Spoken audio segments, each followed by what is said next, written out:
Hi everyone, I just want to give you a quick tutorial on some of the changes to the equipment that we've done at CJUC here.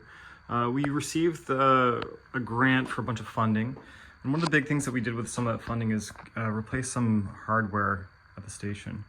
So one of the big first changes you'll see is we've got 3 new microphones here.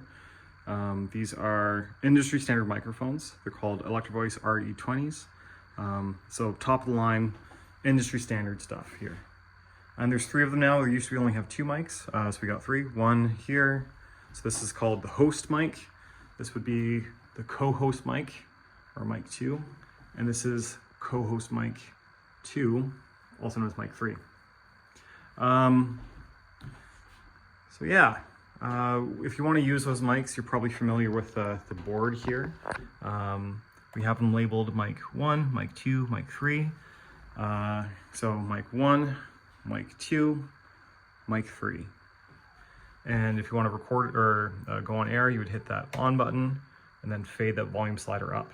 And then you're on the air, just like that. Same with this one and this one. They're all set up and ready to go. One of the next things that you'll see here is we now have a keyboard and some recording software. So one of the things that I'd like to change at CJUC is that the former way that we were recording shows and stuff like that, it all was using a Zoom recorder, and it was going through this headphone amp here. So up here on the board, you can see this headphone amp. Now this is really great for monitoring audio, but it's really bad for recording through. And the reason it's bad for recording through is that it introduces a lot of noise and static. So if you've ever recorded a show and you've listened back to it and you're like, man, it sounded great on air at the time, but now there's like this kind of hissing and crackling and popping in the background, that is the culprit right there. So instead of doing that, the new recommended solution is to be using Logic Pro. So this is a bit of a departure from the setup we had before.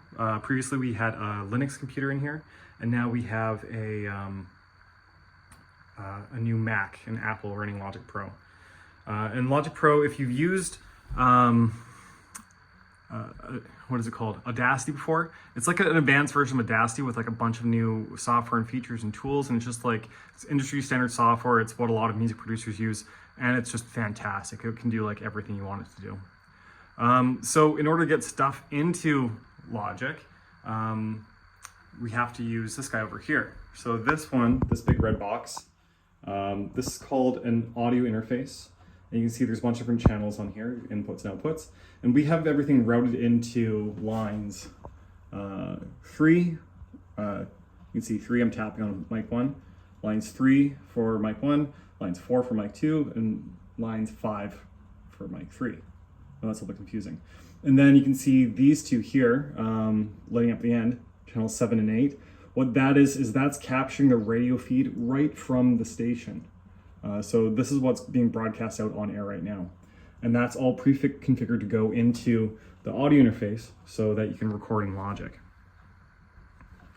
I'm gonna give you, I have a tutorial that goes into more detail on how to do that. So definitely check that tutorial out, and I'll go tell you how to record and export and record your show through Logic Pro. But we'll just go through some more kind of like housekeeping stuff here at the station. So, like before, if you wanted to change your headphone volume, you can change your headphone volume on here, and that should go through and impact what's coming out of the headphone amp and your headphones. And now with the new setup, this monitoring tool is a little bit trickier, because you might turn up this volume for the monitors and be like, oh wait, there's no audio coming out. So the reason for that is now we need to be able to control the audio both coming out of this audio interface here and control these guys. So basically what we have here is there's 2 inputs for these speakers. Input 1 is the Mac. So if I hit play on the Mac here, you can see there's just a little drum loop going, and you can hear the drums coming out of the speakers. So it's good. And with this tool you can mute it, unmute it, dim, which is kind of like a soft mute, or unmute there. I'm going to hit pause so it stops that drum loop. And now I can also switch the audio source. So right now it's the A, which is the buttons out for Mac, where I push this in, and that's B for core, or the radio feed. And now you can hear what's coming out the radio station right now. And you can turn the knob all the way down, all the way up, etc. So if the audio is not playing, this is probably the culprit. Make sure first the monitor feed is turned up. You can see on here the level when I turn this up or down. So make sure it's 3/4 of the way up. Come over to this guy, make sure that this volume's halfway up, and then that this button here, the source select, is set to B for core. Likewise, you can also unmute that one, or sorry, switch audio source back to the Mac here. And then if you wanted to, let me just move this out of the way. Say there's a YouTube video that you wanted to watch or something, you wanted to come out with these speakers, you should be able to hit play on here. Let's turn up the volume, hit play. The curtain into how this whole operation works. And now you can use these monitors to listen back at what's coming through the computer. So similarly, one more level of advancement on top of that is, I know a lot of people would be bringing their phones into the station and playing music off their phones. Let's say that you have a track that is on Spotify, but maybe it's on your friend's SoundCloud. So I'm gonna pull up SoundCloud here. SoundCloud, let's go to Church of Zombie and search for this. You can see this band is playing a long time ago. We recorded a bunch of music, but it never went on SoundCloud. But it's on here. I could find one of these songs, say this one here,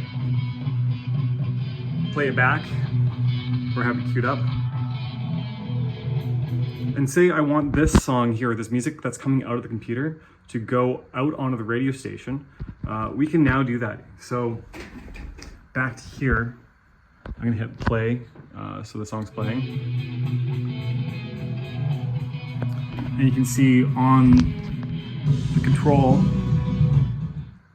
on this guy here, there's mic 1, mic 2, mic 3, and now there's one for Mac on here. So this guy here, you can see the volume's up. I could hit on this and then fade that volume up. And what's coming out of the computer here can now be broadcast right on air. So I'm gonna hit off on that guy, pause on here. There we go. Yeah, and that's basically it. The last thing is there's also, say there's the phone here. I know the phone can get used a lot. If you want to use the phone, you can still access it. Let's say you're not using mic 3, you could go into options, click this button here. You can then use the scroll wheel at the top here to select the source and then choose what the source is. So I could just hit phone on there. And then, oops, let's go back to phone. Then I hit exit, and then I could hit on, slide that fader up, and now I could get that phone line on. But I think most people probably don't use the phone very frequently in their show. So by default, we're gonna change this back to mic 3, exit. Now that's good to go. Okay, hopefully that helps. If you guys have any problems or anything get stuck, let me know. I'm happy to help out. Definitely play around with the keyboard, play around with Logic Pro. It's very, very powerful software. It's what a lot of recording studios use for recording albums, demos, all that type of stuff. It's even used in major motion pictures and all that. So very powerful software, lots you can do with it, and very much worth investing your time to learning how to use it. Okay, thanks everyone.